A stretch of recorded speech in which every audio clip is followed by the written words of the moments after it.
14. 어리석은 이 작은 쾌락 탐하며 닥쳐올 큰 고통 깨닫지 못한 누나. 절견금 시천식 유지입 상리공 광비제보 타상수육 망영상 탑 허역인공 정목누이 요즘 어리석은 사람들을 보니 오직 형상을 세우는 것으로 공덕을 삼아 많은 재물을 허비한다.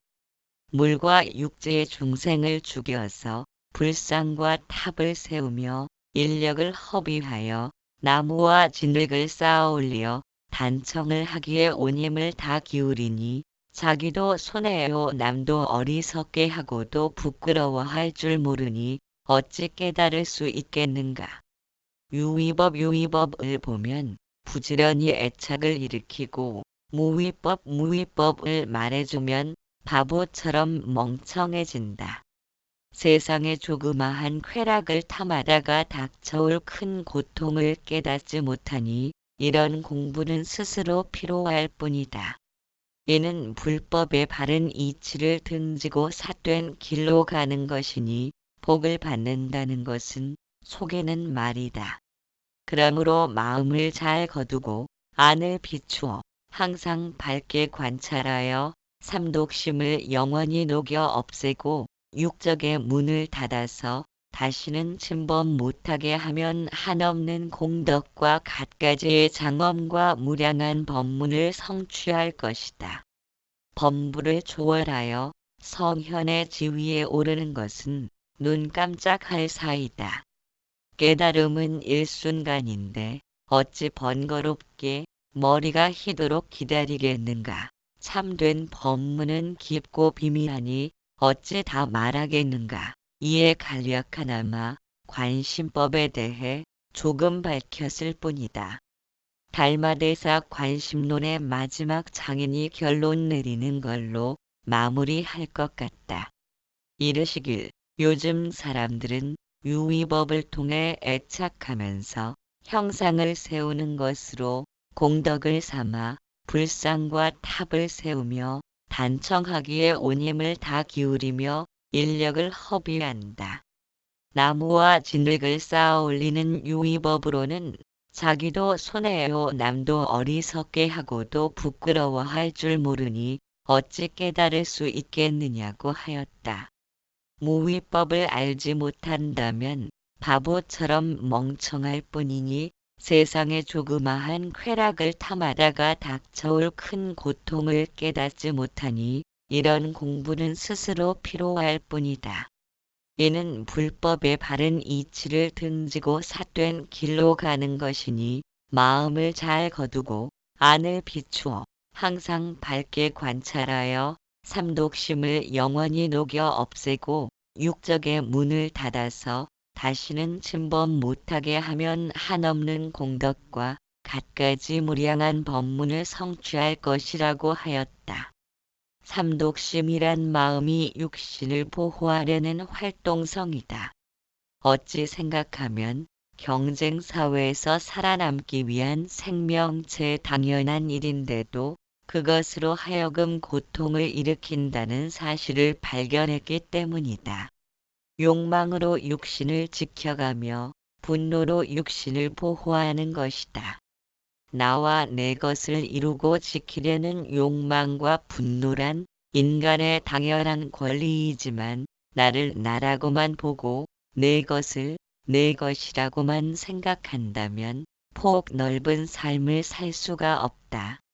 마치 초보 운전자가 자기의 눈앞에만 바짝 신경을 쓰게 되면 전체적인 흐름을 파악하지 못하는 것과 같다. 헤가스님의 모든 유의적인 행함을 달마대사는 마음으로 일어나고 있음을 관해야 한다고 말한다. 부처를 염한다는 것은 나무나 돌로 만든 형상을 떠올리는 것이 아니다. 붓다가 발견한 것은 무아와 무상으로 세상이 이루어졌기에 나란 존재는 실제로 존재하지 않음을 밝힌 것이다. 달마대사는 이입사행론에서 다음과 같이 말하고 있다. 궁극의 완성을 이루기 위한 수행자는 망상을 등지고 실체를 향해 가는 사람들이다. 그렇게 네 가지를 염두에 두어야 한다고 하였다. 첫째는 억울함을 참고, 둘째 인연을 받아들이고, 셋째 아무것도 구하지 않고, 넷째 다르마를 따라 사는 것이다. 첫째 억울함을 참는 것이란 의미는 진리를 추구하는 구도자가 고통을 당할 때 그들은 자신에게 이렇게 말해야 한다고 하였다. 셀 수 없는 세월 동안 나는 세속적인 삶 속에서 본질을 놓치고 생명의 여러 가지 겉모습을 바꾸어가며 방황해왔다. 그러면서 까닭 없이 화를 내었고 까닭 없이 남을 미워하고 잘못을 저질렀다. 지금 나는 아무런 잘못도 저지지 않았지만 과거의 잘못에 대해 그 대가를 치르고 있다. 그래서 나는 아무런 원망도 하지 않고 열린 가슴으로 그것을 받아들인다. 이것은 무아와 무상으로 이루어진 세상이기에 이것과 저것의 인연을 통해 만상은 생겨나고 인간도 역시 인연의 결합으로서 모습을 드러낸 것이다. 이와 같이 우리에게 전개되는 일련의 사건들은 느닷없이 튀어나온 것은 하나도 없다. 모두가 씨앗을 뿌렸기에 그것을 거두고 있을 뿐이다. 만일 여러 가지 환경이 마음에 들지 않는다고 불평과 불만을 쏟아낸다고 해서 바뀌어질 일도 없거니와 세상의 본질을 이해하지 못하는 어리석음으로 인하여 일은 점점 더 어렵게 꼬여갈 것이다. 우리는 곧 세상이며 땅과 같다. 땅에 씨앗을 뿌리면 싹이 돋고 열매가 맺힐 것이다. 그러나 그것은 땅과는 아무런 관계도 없다. 씨앗을 뿌려 나무가 되는 것은 땅과는 어떤 인과관계도 존재하지 않는다. 땅에 나무가 숨겨져 있는 것이 아닌 까닭이다. 이처럼 땅이란 그저 전달만 하는 매개체이다. 우리도 역시 과거 생에 뿌린 씨앗이 현생에서 결실을 맺도록 전달하는 매개체일 뿐이다. 그러나 그런 사실을 알지 못하므로 좋은 결실에는 기뻐하고 나쁜 결실에는 슬퍼하는 탓에 인간의 내면에는 그처럼 많은 희로애락과 번뇌와 질투, 오만, 편견, 집착이 생겨나는 것이다. 본래 기뻐할 일도 없고 슬퍼할 일도 없이 단지 존재할 뿐인데도 타인과 비교하려는 상대적 습성에 물든 까닭에 인간의 주변에는 그토록 많은 고통이 엄습하고 있다. 그래서 두 번째로는 인연을 받아들이라고 말한다. 인연을 받아들인다는 의미란 모든 사람에게는 본래 자아란 것이 없으며 단지 인연에 따라 움직일 뿐이기 때문이다. 고통을 당하고 즐거움을 느끼는 것도 모두 인연에 따라 일어나는 것이다. 만약 우리가 부와 명성을 얻더라도 그것은 과거에 자신이 뿌린 씨앗을 거두는 것일 뿐이다. 인연이 닿으면 그것은 또 다시 무로 돌아간다. 그러니 기뻐할 것이 없다. 성공과 실패가 모두 인연을 따라오는 것임을 아는 사람은 더 이상 마음이 들뜨거나 낙심하는 일도 없다. 그러므로 마음의 동요가 없는 사람은 침묵 속에서 도를 따르게 된다는 것이다. 그럼으로써 속된 길을 벗어나 고도의 길로 들어서는 것이며 그 길은 셋째, 아무것도 구하지 않는 것이다. 사람들은 항상 자신의 욕망에 빠져 무언가를 추구하고 있다. 그러나 지혜로운 사람은 늘 깨어있고 모든 현상계는 공허함을 안다. 행복과 불행은 언제든 함께한다. 마음이 어느 한쪽으로 치우친다면 행과 불행의 줄타기를 시작한 것이며 고통의 늪으로 발을 딛는 것이다. 삼계에 머무는 것은 불타는 집 속에 있는 것과 같다. 삼기가 곧 삼독이다. 삼독에 불타는 집 속에 들어있는 한 어떻게 고통스럽지 않을 수 있겠는가. 세상에는 추구할 가치가 전혀 없는 것들이며 그들은 마음을 무의에 고정시키고 몸마저 자연의 흐름에 맡긴다. 그럼으로써 네 번째의 다르마의 길로 들어서게 된다. 다르마 법진이란 만물의 순수한 본성을 일컫는 것이다. 다르마의 눈으로 보면 모든 현상은 공허하게 보인다. 거기에는 더러움도 없고 집착도 없으며 주체도 없고 객체도 없다. 경에 이르기를 다르마란 어떤 것도 그것이 존재하는 실체라고 인정하지 않는 것을 말하며 존재한다는 집착에서 벗어나 있는 것이 곧 다르마이기 때문이다. 라고 하였다. 다르마를 따라 사는 사람은 자신의 몸과 소유물을 아낌없이 바친다. 그들은 어떤 보상도 바라지 않고 집착도 가지지 않는다. 모든 것이 공이라는 사실을 알기에 그들은 남을 도울 수 있으며 깨달음으로 가는 육바라미를 영광스럽게 할 수 있다. 그러한 육바라미를 행하고도 그들은 전혀 행한 것이 없다고 생각한다. 그것이 다르마를 따라 사는 것이다. 이것을 이해한 사람은 망상을 그치며 어떤 것도 구하지 않는다. 구하는 것은 고통을 겪는 것이다. 아무것도 구하지 않는 것이야말로 축복받은 것이다. 그대가 아무것도 구하지 않을 때 그대는 이미 도 안에 있다. 달마대사는 이와 같이 마음이 일체를 만들어낸 주인공이므로 자신의 생각과 말과 행동을 끊임없이 관하는 수행법이 범부를 초월하여 성현의 지위에 오르는 것은 눈 깜짝할 사이라고 하였다. 마저 대사는 이르길 진리를 떠나서는 설 곳이 없으니 서는 곳이 바로 진리이며 모두가 스스로의 본바탕이다. 모든 법이 전부 불법이니 경전에서는 곳곳이 바로 붙여 있는 곳이라고 하였다. 그러므로 법이란 일으켜 세워도 되고 싹 쓸어버려도 되는 것이니 모두 오묘한 작용이며 모두 스스로의 일이다. 라고 하였다. 그와 같은 측면에서 본다면 달마대사는 바늘로 찔러도 피 한 방울 안 나올 정도로 모든 것을 싹 쓸어버리고 있다. 그리고 말씀하시길 깨달음은 일순간인데 어찌 번거롭게 머리가 희도록 기다리겠는가. 참된 법문은 깊고 비밀하니 어떻게 다 말하겠는가. 이에 간략하나마 관심법에 대해 조금 밝혔을 뿐이다. 라고 하면서 글을 마치고 있다.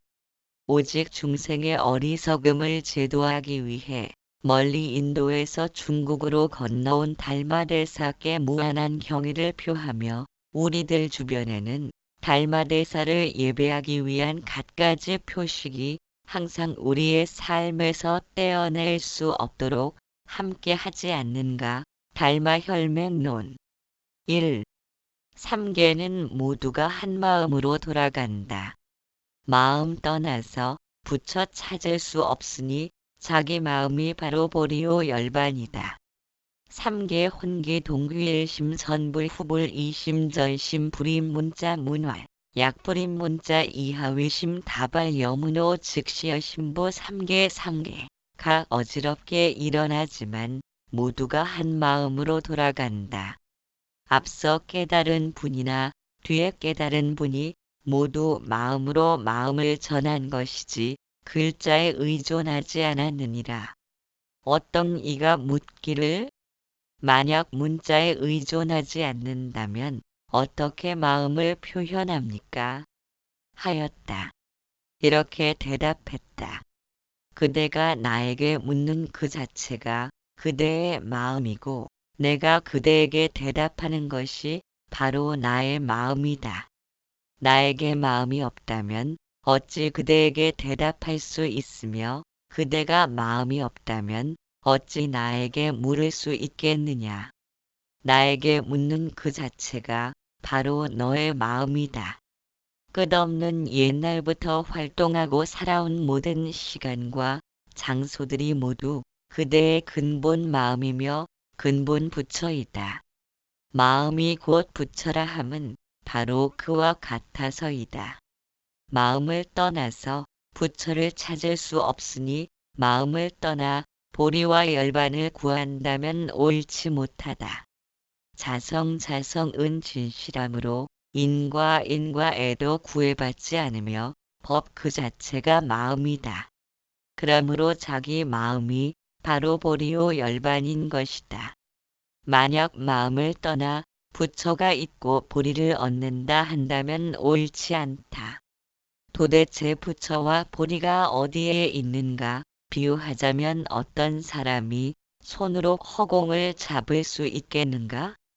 말씀하길 삼계가 어지럽게 일어나지만 모두가 한 마음으로 돌아간다. 앞서 깨달은 분이나 뒤에 깨달은 분이 모두 마음으로 마음을 전한 것이지 글자에 의존하지 않았느니라. 라고 하였다. 전신법료에서 황벽 스님은 이르길 사문이라는 자리는 생각을 쉬어서 이루어지는 것이지 배워서 되는 것이 아니니라. 그런데도 너희들은 남의 집에 새살이 하듯 마음을 가지고 마음을 구하면서 배워서 얻으려 하니 될 까닭이 있겠느냐? 고 하였다. 황벽 스님께 질문하고 있는 배휴는 마음을 깨닫는 진리에 대한 열망으로 가득 차 있었다. 그러나 알고 싶은 욕망만으로는 그것을 채우지 못한다. 무엇을 하든 지나쳐갈 것이다. 어째서인가 삼계가 어지럽게 일어나지만 한 마음으로 돌아가는 까닭이리라. 그 말은 결국 한 마음에서 삼계가 일어났다는 의미도 된다. 그와 같은 한 마음을 깨닫는 것이 진리라고 한다면 한 마음 아닌 곳은 찾을래야 찾을 수 없을 것이다. 마치 물고기가 물을 찾는 것과 같고 무태 사는 동물이 허공을 찾는 것과 같다. 그래서 깨달음을 찾고 구하는 자를 중생이라 하고 찾음이 끝난 자를 각자라고 부르는 것이다. 찾음이 끝났다는 것은 찾음의 포기가 아니다. 그것은 잠시 묻어둠이다. 언젠가는 다시 꺼내 들어야 하는 숙명을 지닌 것이 인간인 까닭이다. 어떤 이가 물었다. 만약 문자에 의존하지 않는다면 어떻게 마음을 표현합니까? 그러자 달마대사는 이렇게 대답하였다. 그대가 내게 묻는 것이 그대의 마음이고 내가 대답하는 것이 내 마음이다. 마음이 없다면 어찌 묻고 대답할 수 있겠느냐. 끝없는 옛날부터 활동하고 살아온 모든 시간과 장소들이 모두 그대의 근본 마음이며 근본 부처이다. 라고 하였다. 어떤 이가 달마대사를 찾았다는 것은 깨달음을 구하는 사람이었을 것이다. 그런데 묻고 답하는 그 마음이 근본 마음이고 근본 부처라 하면 어째서 깨닫지 못한 것인가? 또한 마음이 없는 사람은 없을 터인즉 그 사람들 또한 깨달음을 얻지 못한 것은 어째서인가? 깨달음을 찾고 구하는 자를 중생이라 하고 찾음이 끝난 자를 각자라고 부른다 하였는데 찾음이 끝났다는 것은 찾고 구하는 과정을 겪었을 것이다. 그러한 과정이 없다면 찾음이 끝날 수 없다. 그렇게 찾음이 끝났다는 것은 찾고 구함을 갈구하는 욕망의 불길이 싸늘하게 식은 재처럼 사그라든 것이다. 그것을 열반이라고 한다. 마조대사를 찾아온 대주회계스님에게 마조대사가 물었다. 여기 와서 무엇을 구하려고 왔는가? 불법을 배우러 왔습니다. 자기 집의 보물창고는 돌아보지 않고 집을 떠나 사방으로 돌아다니면서 무엇을 구하려 하는가? 나에게는 한 물건도 없는데 어떤 불법을 구하려 하는가? 어떤 것이 저의 보물창고입니까? 지금 나에게 묻고 있는 것이 너의 보물창고이다. 일체가 부족하여 조금도 모자람이 없고 사용 이자재한데 어찌하여 밖에서 구하려 하는가? 달마대사는 말하고 있다. 마음을 떠나서 부처를 찾을 수 없으니 마음을 떠나 보리와 열반을 구한다면 옳지 못하다. 그러므로 자기 마음이 바로 보리요 열반인 것이다. 만약 마음을 떠나 부처가 있고 보리를 얻는다 한다면 옳지 않다. 도대체 부처와 보리가 어디에 있는가? 비유하자면 어떤 사람이 손으로 허공을 잡을 수 있겠는가? 마음을 떠나서 부처를 찾고자 한다면 어떤 사람이 손으로 허공을 잡으려는 것과 같아서 아무리 애를 쓴다 해도 허공이 어찌 너의 손에 잡히겠느냐고 묻는 것이다. 깨달음이란 이와 같다. 붙잡으려고 애를 쓰면 쓸수록 고달파진다. 그래서 선뜻 놓아버리면 되는데 그것이 쉽지 않다. 왜냐하면 마음이 주리를 들고 있기 때문이다. 마음은 항상 무언가가 되어가려는 뜻을 지녔으며 그로 인해 집착이 달라붙어 있다. 그러나 달마대사는 이것저것 통틀어 마음이라고 표현하고 있다. 마음을 이 마음과 저 마음으로 나누는 것은 허공을 갈라놓으려는 것과 같다. 허공이 가른다고 갈라지는 물건도 아니지만 우리가 마음이라고 여기는 것은 생멸 변화를 일으키는 생멸심을 가리키고 있다. 그 마음을 가지고 마음을 붙잡으려 하니 허공을 붙잡으려는 것처럼 어리석음만 거듭 쌓여갈 것이다. 이미 두 가지로 나뉜 마음은 좀처럼 다시 붙을 수가 없다. 그래서 본 마음을 찾고 구함이 끝나야 마음이 비로소 온전한 상태로 존재하게 된다. 그것이 부처를 증득했다고 하고 보리심을 얻었다고 말한다. 끝없는 옛날부터 활동하고 살아온 모든 시간과 장소들이 모두 우리의 근본 마음이며 근본 부처로서 살았지만 그것을 알지 못하고 육신으로 일으킨 생멸심을 주인으로 여기며 지내왔기에 엉뚱한 길로 들어서게 된 것이다. 그것이 무명의 길이다. 만일 앞으로도 생멸 변화를 일으키는 그 마음을 앞세워 부처와 보리를 구하고자 한다면 여전히 무명의 길 위에서 흙먼지를 날리며 허공을 움켜쥐려고 이리저리 뛰어다닐 것이다. 2. 부처는 마음에서 이루어진다. 부처는 마음에서 이루어지는 것 마음 떠나 어찌 부처를 찾겠는가? 허공단 유명 영무상모 취불득 시착공불득 제차심의 멱불종불득야 불시자 심작득. 허공은 이름일 뿐 모양이나 형상이 없으니 잡을 수가 없다. 이렇듯 허공을 잡을 수 없듯이 이 마음을 떠나서 부처를 찾는 것도 헛일이다. 부처는 마음에서 이루어지는 것이니 마음을 떠나 어찌 부처를 찾겠는가. 먼저 깨달은 분이나 뒤에 깨달은 분들이 단지 마음 하나만을 말씀하였으니 마음이 곧 부처요. 부처가 곧 마음이며 마음 떠나 부처 없고 부처 떠나 마음 없다. 만약 마음을 떠나 부처가 있다고 한다면 부처는 어디에 있는가? 마음을 떠나서 부처가 없다면 어찌 부처의 견해를 낼 수 있겠는가? 이는 서로를 속여서 본심을 알지 못하고 무정물 돌나무 등에 얽매여서 자유롭지 못한 것이다. 만약 믿지 못한다면 스스로를 속이는 것이니 아무 이익이 없다. 부처는 허물이 없으나 중생이 잘못되어 자기 마음이 부처인 줄을 깨닫지도 알지도 못한다. 만약 자기 마음이 부처인 줄을 안다면 마음 밖에서 부처를 찾지 않을 것이다.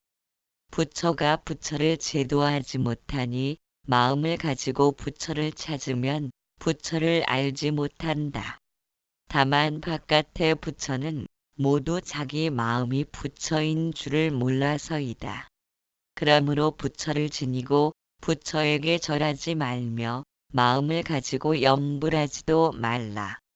부처는 경도 읽지 않으며 부처는 계도 지니지 않으며 부처는 계를 범하지도 않으며 부처는 지니는 것도 범하는 것도 없으며 또한 선악을 짓지도 않는다. 만일